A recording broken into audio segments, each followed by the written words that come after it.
Alors c'est vrai que s'il y a beaucoup d'allergies dans la famille, il serait subtil de ne pas introduire trop vite des allergènes.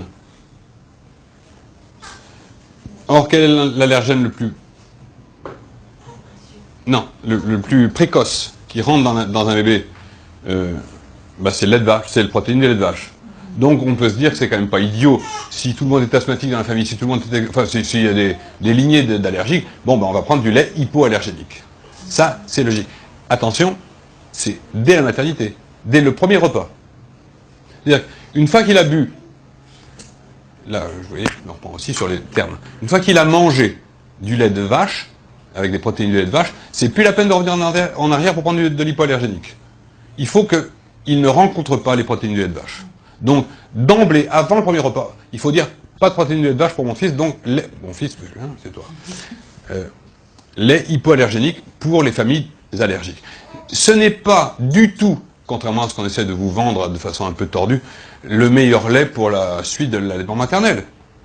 Pas ça, c'est pas la question. Il n'y a pas de meilleur lait pour la suite de l'allaitement maternel, ils sont tous pareils.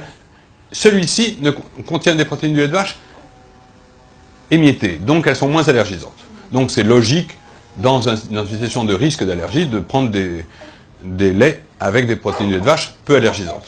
S'il y a de l'allergie, évitons les laits normaux et prenons du lait hypoallergénique. Ça, c'est pour la réponse. Après ça, les autres, ils sont tous pareils.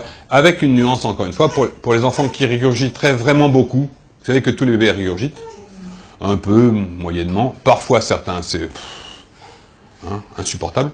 Bon, là, si vraiment vous en êtes assez insupportable, eh ben, on va mettre du ciment prompt dans le lait, ce qui fait qu'il arrive dans l'estomac, gélifié. Il ne ressort pas. Bon. Ça s'appelle des laits anti-régurgitation. AR.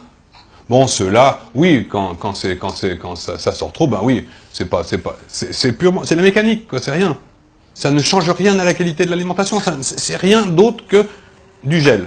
Enfin, une façon de gélifier le lait.